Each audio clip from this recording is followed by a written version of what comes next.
उसको कोई कहें घर वाले कि क्या सुबह सुबह आप योग करने लग जाते हो, गोली ला देंगे, बोले नहीं ये नहीं छोड़ सकती, बाकी कुछ भी छोड़ सकती हूँ।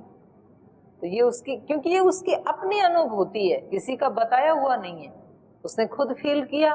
तो अगर एक बार कोई व्यक्ति लगातार 1 महीना योग कर लेगा या 15-20 दिन भी कर लेगा, फिर वो कभी भी नहीं छोड़ेगा उसको, और छोड़ेगा तो दुख पाएगा, फिर दोबारा अपना लेगा उस दुख को देख करके। वो छोड़ भी देते हैं कभी कभी, व्यक्ति को लगता है अब ठीक हो गया, अब जरूरत नहीं है, फिर उसको पता लगा जब से छोड़ा फिर से मैं तो वैसा ही हो गया, फिर उसको अपना लेता है। तो ऐसे ही ये ईश्वर प्रणिधान जो है, ये एक ऐसा रस है कि जो संसार के सब रसों से ऊपर है। ये एक बार जिसको टेस्ट लग गया, फिर वो कभी भी बाहर संसार में दूसरों के साथ उलझना नहीं चाहता है, अपना टाइम वेस्ट करना नहीं चाहता है। अभी तो हमें रस आता है दूसरों के बारे में बातचीत करने में, दूसरों की निंदा चुगली करने में, दूसरों की से सुख लेने में, दूसरों से दुख लेने में हम बाहर ही उलझे रहते हैं, अंदर जाने का मन नहीं करता है। पर एक बार अगर किसी ने ये तप स्वाध्याय ईश्वर प्रणिधान इसका अनुष्ठान करना शुरू कर दिया, तो वो व्यक्ति कभी भी बाहर नहीं आएगा, उसको ज्यादा सुहाएगा ही नहीं भीड़ भड़का, उसको रहेगा कि मैं अपने और अपने परमात्मा के साथ रहूं ज्यादा से ज्यादा। तो इसका नाम है क्रिया योग। तो ये आपको 9 सूत्र पढ़ा दिए। तपस्वाध्याय ईश्वर प्रणिधानानि क्रिया योग, समाधि भावनार्थः क्लेश तनुकरणार्थश्च, अविद्यास्मिता राग द्वेष अभिनिवेशा पंचक्लेशा, अविद्या क्षेत्रम उत्तरेषां प्रसुप्त तनु विच्छिन्न उदाहरणाम, अनित्य सूचि दुख अनात्मसु नित्य सूचि सुखात्म ख्याति अविद्या। अविद्या क्या है? जो सबके मूल में है। तो बोले उल्टा पुल्टा दिखता है, यही अविद्या है। अनित्य चीजें नित्य जैसी दिखती हैं, नित्य है वो अनित्य जैसी दिखती हैं। सुखदायी वस्तुएं दुखदायी लगती हैं, वास्तव में जो दुखदायी हैं वो सुखदायी लगती हैं। तो अपवित्र चीजों में पवित्रता दिखाई देती है, पवित्रता में अपवित्रता दिखाई दी, यही अविद्या है। उल्टा पुल्टा ज्ञान यही अविद्या है, और ठीक ठीक ज्ञान होना ये विद्या है। फिर कहा अस्मिता क्या है? अस्मिता है दृक् दर्शन शक्तियों एकात्मते एव अस्मिता। दृक् शक्ति माने आत्मा और दर्शन शक्ति माने दृश्य, संसार, शरीर। शरीर और आत्मा एक ही लगते हैं हमें, तो यही अस्मिता है। सुखानुशयी राग है, जहाँ सुख मिलता है उसके पीछे पीछे जाना चाहते हैं, उसको छोड़ना नहीं चाहते हैं हम, उसका अनुसरण करना चाहते हैं, यही राग है। और दुखानुशयी द्वेष है, जहाँ दुख है उसको हटाना चाहते हैं, इसी का नाम द्वेष है। ते प्रति प्रसव है या सूक्ष्म, तो इनको प्रति प्रसव, जो आपको कल बताया था ना, प्रति प्रसव की क्रिया के द्वारा इनको क्या किया जा सकता है? सूक्ष्म, हे पंचभूत से अंदर अंदर जाना, अपने स्थूल से सूक्ष्म की तरफ जाना। तो थोड़ी सी देर व्यक्ति को अपने स्थूल शरीर से अंदर की यात्रा करनी चाहिए। तो इसी के लिए हमारे ऋषियों ने ध्यान की एक प्रक्रिया बनाई, यज्ञ की एक व्यवस्था की, उपासना की व्यवस्था की, समाधि लगाने की व्यवस्था की, कि आप इसका साथ साथ ही प्रैक्टिस करते रहो। रोज के काम तो रोज करने ही हैं, लेकिन यदि आपने ये सोचा कि ये सारे काम निपटा के बुढ़ापे में भजन कर लूंगा, बुढ़ापे में समाधि लगा लूंगा, तो हो नहीं पाएगा फिर, क्योंकि संस्कार नहीं बनेंगे ना आपके, और शरीर की शक्तियां धीरे धीरे क्षीण होती चली जाएंगी, तो तब बैठा भी नहीं जाएगा।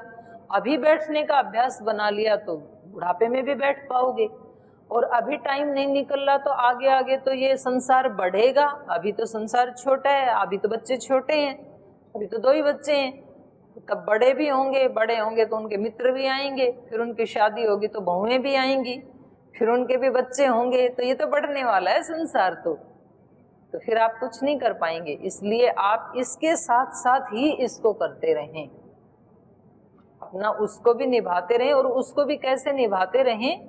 ईश्वर प्रणिधान की स्थिति में रहते हुए, तो वो सारा ही योग बन जाएगा फिर। तो जो मैंने एक दिन पहले बताया था कि हमें केवल रोल करना है, अभिनय करना है, तो दिन में हमें 50 रोल करने पड़ते हैं। तो कभी किसी को माँ का रोल करना पड़ता है, कभी पत्नी का रोल करना पड़ता है, कभी पड़ोसन का रोल करना पड़ता है, तो कभी अपने पिता के साथ बात करें तो पुत्री का रोल करना पड़ता है। तो ये सारे मेरे रोल हैं। मैं क्या हूँ फिर इतने सारे रोल के बीच में? मैं क्या हूँ? मैं एक विशुद्ध आत्मा हूँ। और इनके साथ रोल करने के किसी को 50 साल मिले हैं, किसी को 70 मिले हैं, 60 मिले हैं, 10-20 मिले हैं, सबको अलग अलग मिले हैं। लेकिन परमानेंट बिल्कुल नहीं है ये रोल, ये पक्का है।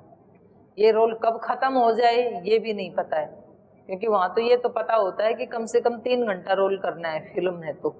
यहाँ नहीं पता है, हो सकता है आज का दिन ही अंतिम दिन हो आपका रोल करने का। तो इसलिए यहाँ हर दिन कैसे रोल निभाने चाहिए, आज ही जैसे अंतिम है, कल का जीवन मिलेगा तो कल भी निभा लेंगे, आज तो निभा लें कम से कम।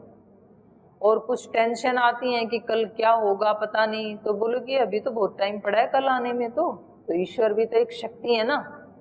तो जब मैं उसके ईश्वर प्रणिधान में हूँ, उसकी शरणागति में हूँ, तो संभालेगा अपने आप। छोटे बच्चे को जब तक वो अपनी माँ की गोद में है उसको कोई चिंता नहीं होती है। बिजलियां चमके, बादल गरजें, आंधियां चलें, वो अपने आप को सिक्योर समझता है, क्योंकि माँ है ना। और माँ ने छोड़ दिया, वहां कोई पास में नहीं है, और अब बादल गरजे, अब आंधी चले, तो बच्चे का क्या हाल होगा फिर? तो फिर तो रो रो के पागल हो जाएगा बच्चा।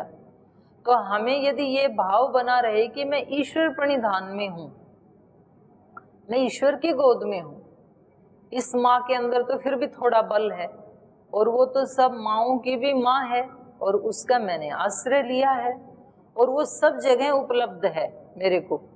वो जंगल में भी, पहाड़ में भी, गांव में भी, शहर में भी, आकाश में भी, पाताल में भी, अकेले में भी, समूह में भी, सब जगह उपलब्ध है वो।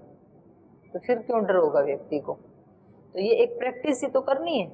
और जैसे प्रैक्टिस करेगा ना तो व्यक्ति को अनुभूतियां होने लगती हैं। फिर ऐसा नहीं है कि ये केवल एक जी तो अंधविश्वास है केवल, नहीं, अंधविश्वास नहीं है। आपको बिल्कुल ऐसी अनुभूति होगी जैसे छोटे बच्चे को अपनी माँ की अनुभूति होती है। आपको पता चलेगा।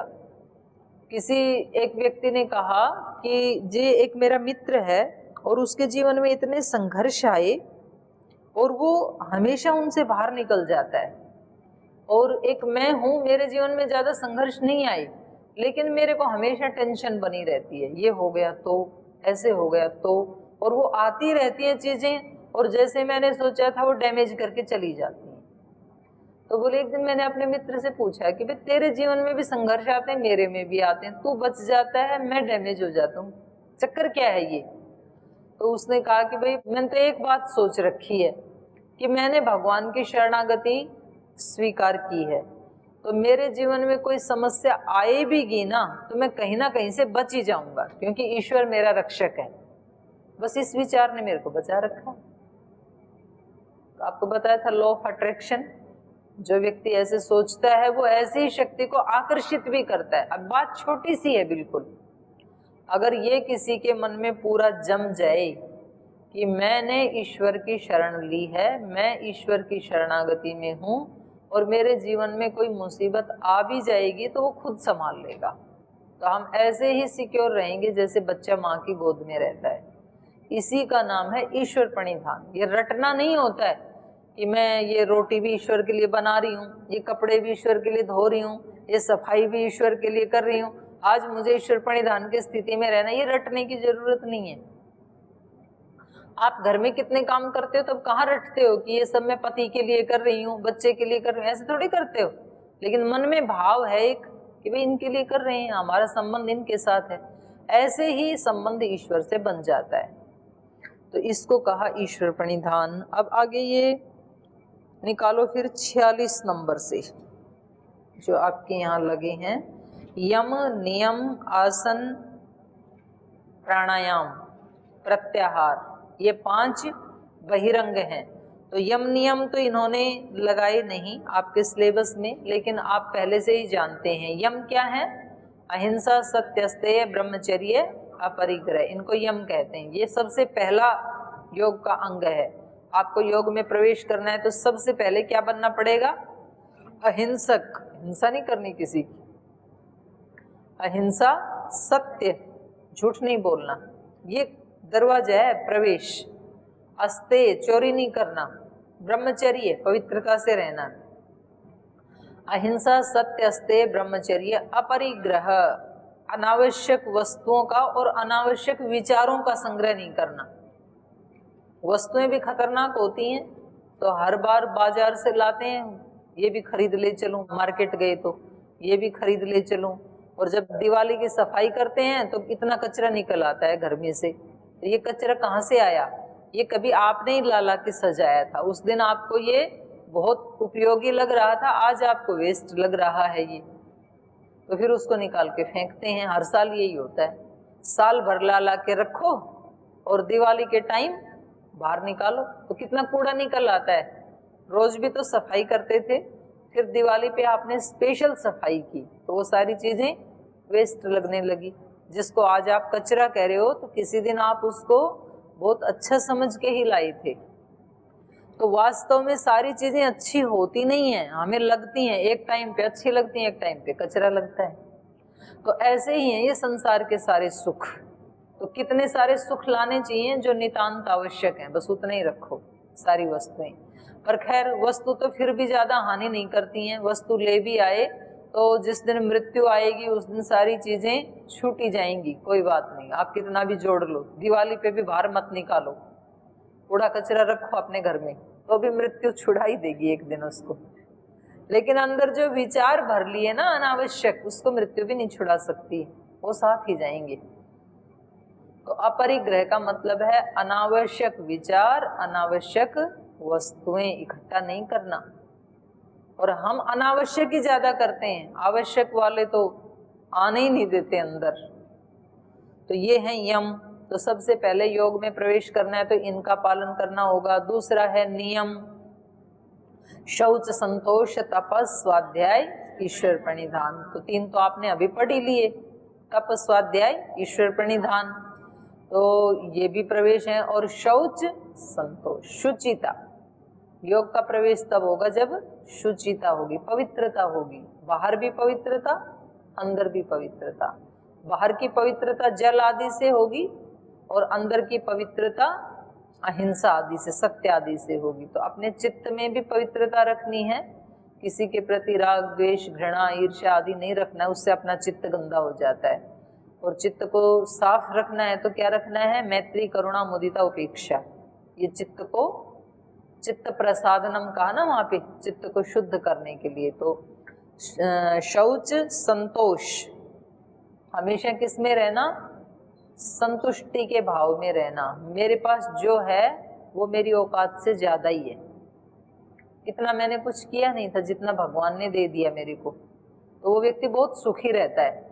और जो ये कहता है कि मेरे को क्या दिया, ये देखो पड़ोसी को, मेरे को क्या, मेरे पास क्या, ये देखो बड़ी वाली बहन को कितना दे दिया, वे बड़ी वाली जेठानी को कितना दे दिया, छोटे वाली देवरानी को कितना दे दिया, ये छोटी बहन को ज्यादा दे दिया, मेरी शादी में तो कुछ दिया ही नहीं था। जो हमेशा दूसरे को ही देखता रहता है वो व्यक्ति शांत नहीं रह पाएगा। इसलिए दूसरे से तुलना नहीं करनी। मेरे को जो मिला है, मैंने जो कर्म किए थे उसके अनुसार बिल्कुल ठीक मिला है, और उसके लिए भगवान का धन्यवाद है, ये संतोष। तो यम नियम। तीसरा है आसन। आसन किसको कहते हैं? ये 46 नंबर सूत्र कह रहा है, स्थिर सुखम आसनम। आसन उसको कहते हैं जिसमें स्थिरता हो, शरीर का कोई ऐसा पोज जिसमें आप थोड़े लंबे समय तक बैठ सकें, आधा घंटा, 1 घंटा, स्थिरता पूर्वक। और सुखम, उसमें सुख भी मिले। कभी कभी व्यक्ति स्थिरता तो बना लेता है, उसको पता है कि भाई स्वामी जी बैठे हैं तो अब बार बार पैर नहीं बदलने, ऐसे ही बैठे रहना है, लेकिन बैठे बैठे पैर दर्द करने लगते हैं तो आसन नहीं कहा जाएगा फिर उसको, भले ही आप एक पोस्चर में बैठे हैं। आसन कब कहा जाएगा?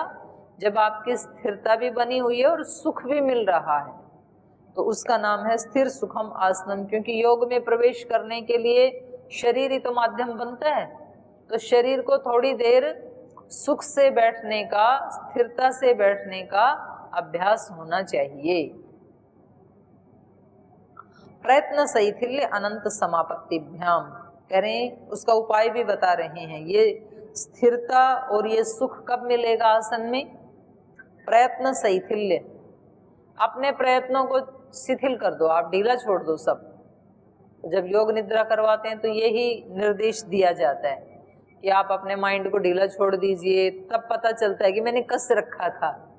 अभी तो पता भी नहीं चलता है, जब छुड़वाया जाता है ना व्यक्ति से, तब उसको पता चलता है कि हाँ अब मैंने कर दिया, रिलैक्स कर दिया अपने माइंड को। फिर बोले अब अपने मस्तिष्क को भी रिलैक्स कर दें, आँखों को भी कर दें, ऐसे ऐसे निर्देश दिए जाते हैं और व्यक्ति वैसा वैसा करता जाता है और वैसा वैसा करते करते 2-3 मिनट में सो जाता है। जिसको नींद नहीं आती थी ना वो सो जाता है योग निद्रा में। तो इन्होंने बताया प्रयत्न शैथिल्य, कोई प्रयत्न नहीं करना, प्रयत्न की शिथिलता, अनंत समापत्तिभ्याम, और उस अनंत के साथ हमने अपना कनेक्शन जोड़ लिया। समापत्ति कहते हैं तदाकार होना, माने तत्सदंजनता समापत्ति। प्रथम पाद में बताया था ना, योग दर्शन के प्रथम पाद के, और इस सूत्र को देखो 41 में देखो, क्षीण वृत्ते अभिजातस्य एव मणे ग्रहित्री ग्रहण ग्राह्येषु तत्स्थ तदंजनता समापत्ति ही। जब चित्त की वृत्तियां क्षीण हो जाती हैं, नष्ट हो जाती हैं, तो अभिजातस्य एव मणे, जैसे बिल्कुल नई नई चीज जब बनती है तो वो कैसी होती है, बिल्कुल पवित्र होती है। ऐसे बोलते हैं कि जो छोटा बच्चा है वो तो गाय भैंस कुत्ता बिल्ली किसी का भी बच्चा बहुत प्यारा लगता है ना, क्योंकि अभी अभी पैदा हुआ है तो उसमें कोई दोष नहीं आया अभी। तो यहाँ वही विशेषता बताई, अभिजातस्य इव, पैदा हुए के समान। जैसे सृष्टि के आदि में जब हमें ये मन मिला था तो मन कैसा था हमारा, बिल्कुल शुद्ध, कोई अशुद्धि थी नहीं, प्योर एकदम। धीरे धीरे धीरे धीरे इसमें अशुद्धियां आती चली गई। अभिजातस्य इव मणि, मणि के जैसे, जैसे मणि में कोई दोष नहीं होता, स्फटिक मणि आदि।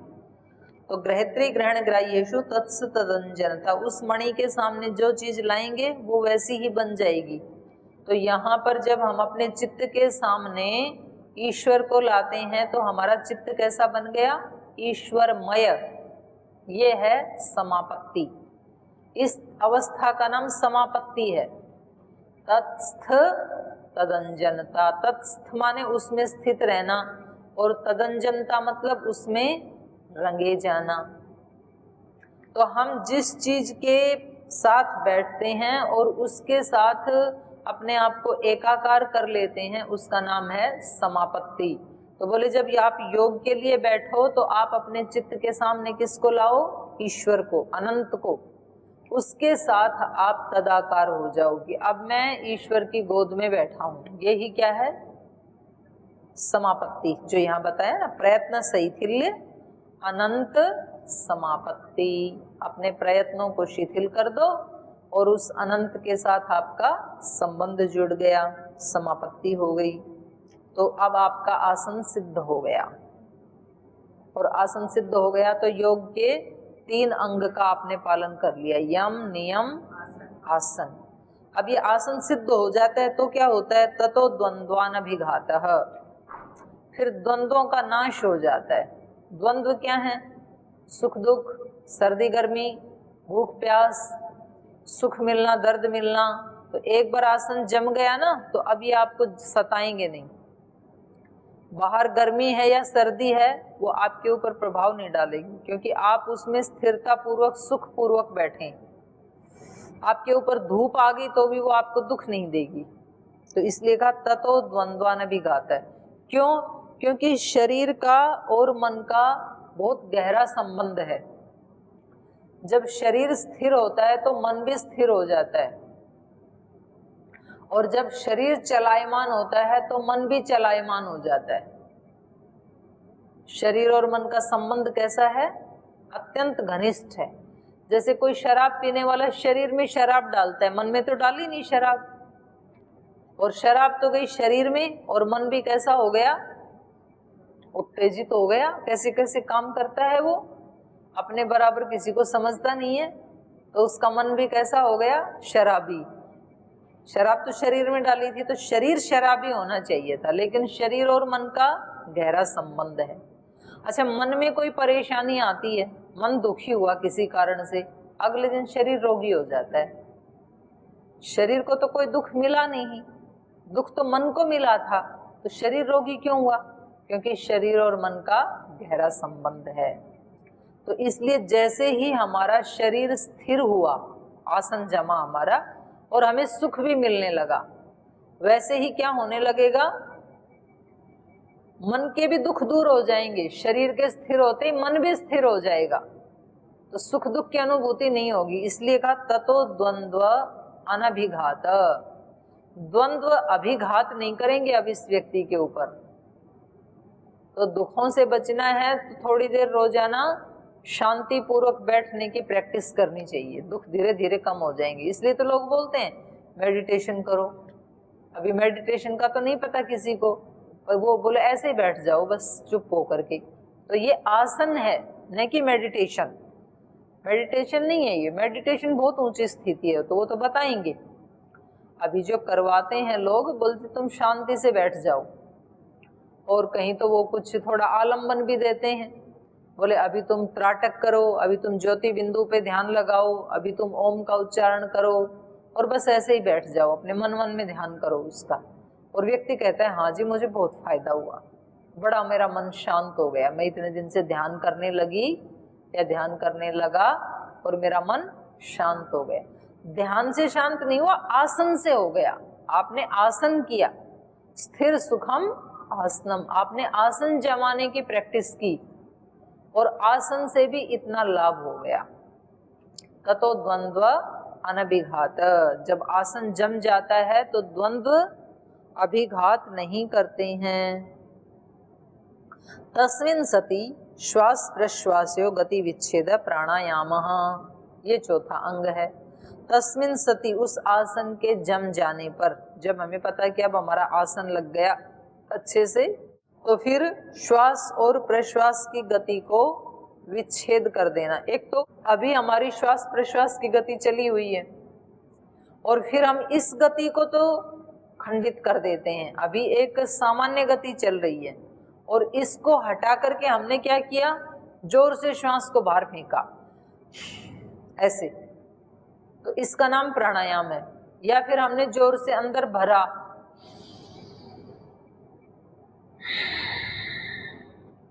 तो जो गति चल रही थी उसका विच्छेद कर दिया ना हमने, जो सामान्य गति चल रही थी एक रिदम में, तो इसका नाम है प्राणायाम। सामान्य गति से हटके कोई स्पेशल गति प्राण की कर देते हैं हम, उसका नाम प्राणायाम है। तस्मिन् सति, उस आसन के सिद्ध हो जाने पर, श्वास प्रश्वासयो गति, श्वास कहते हैं अंदर जाने वाला और प्रश्वास बाहर आने वाला, तो ये अंदर और बाहर जाने वाला जो श्वास प्रश्वास है, इसकी गति में विच्छेद कर देना, उसकी गति को कुछ स्पेशल बना देना, इसका नाम है प्राणायाम। बाह्याभ्यंतर स्तंभ वृत्ति देश काल संख्या भी परिदृष्ट दीर्घ सूक्ष्म। और ये प्राणायाम कितने प्रकार का है?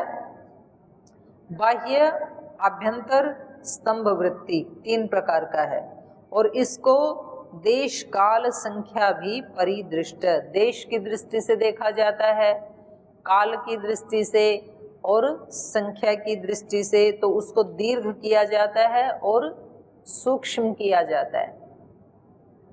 देश की दृष्टि से कैसे देखेंगे? मैंने श्वास भरा तो ये कहाँ तक गया, फेफड़े तक आया, उससे नीचे आया, नाभि तक आया, उससे नीचे कहाँ तक आया, तो वो देखना होता है। देश काल, कितनी देर तक मैंने रोका, तो ये काल की दृष्टि से परिदृष्ट हो गया। और संख्या, लोग सिखाते हैं, बोले इतनी काउंटिंग में भरना है, इतनी काउंटिंग तक रोक के रखना है, फिर इतनी काउंटिंग में बाहर निकालना है, तो ये हो गया संख्या की दृष्टि से देखा हुआ। तो ये कह रहे हैं देश काल संख्या भी इन तीनों के द्वारा परिदृष्ट देखा गया। कैसा हो जाता है ये? दीर्घ और सूक्ष्म। लंबा भी हो जाता है प्राणायाम करने से और सूक्ष्म भी हो जाता है। ये प्राणायाम करेंगे तो फिर आपको ऐसे लगेगा जैसे श्वास चल ही नहीं रही, पहले तो जब आप करने लगेंगे तो पहले तेज तेज चल रही थी, फिर वो लंबा हो गया। पहले 1 मिनट में आपको 20 बार 20 श्वास चलते थे, फिर 16 हो गए, फिर 12 हो गए, तो वो क्या हो गया, दीर्घ होता चला गया श्वास। और फिर तो ऐसे लगने लगा कि जैसे श्वास चल ही नहीं रहा, तो उसको कहते हैं सूक्ष्म। देश काल संख्या भी परिदृष्ट दीर्घ सूक्ष्म बाह्य अभ्यंतर विषयाक्षेपी चतुर्थ। 3 तो ऊपर बता दिए, और चौथा बताया बाह्य अभ्यंतर विषय आक्षेपी। बाह्य और आभ्यंतर विषयों का आक्षेपी, देखने वाला, ये चौथा है, जिसको विपश्यना ध्यान कहते हैं और उत्प्रेक्षा ध्यान कहते हैं। श्वास को केवल देखना, जस्ट बाहर जाते हुए को, अंदर आते हुए को, इसका नाम चौथा है ये बाह्य अभ्यंतर विषयाक्षेपी चतुर्थ। इसका परिणाम क्या है, ततः क्षीयते प्रकाशावरणम। प्राणायाम करने से क्या होगा, आवरण का नाश हो जाता है। कौन से आवरण का, आवरण मतलब ढक्कन, पर्दा।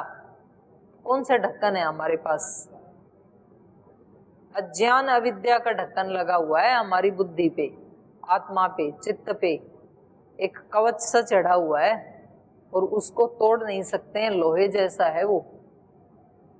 तो जब तक उसको नहीं तोड़ें तो तब तक अंदर की शक्तियों का अनुभव नहीं होता है। तो उसको कैसे तोड़ सकते हैं, प्राणायाम से। ये प्राणायाम हथौड़ा है उसके लिए। तो आवरण को हटा देता है ये, और अंदर से शक्तियों को दीप्त कर देता है।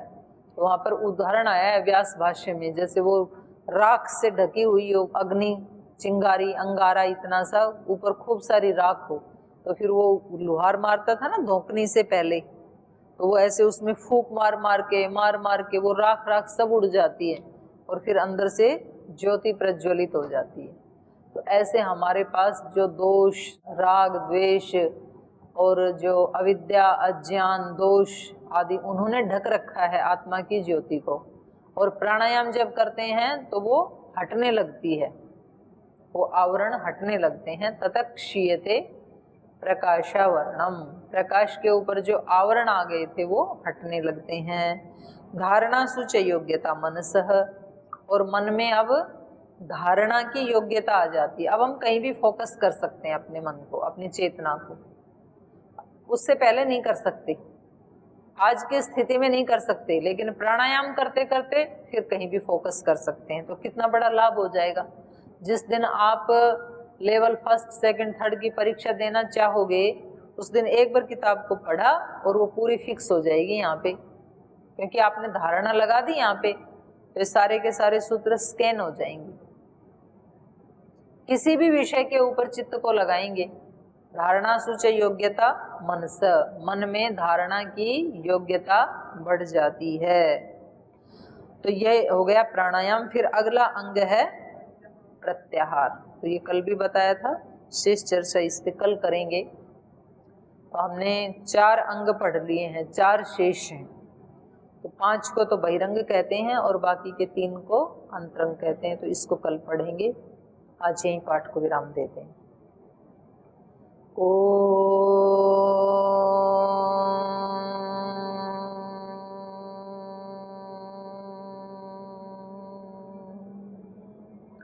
शांति शांति शांति।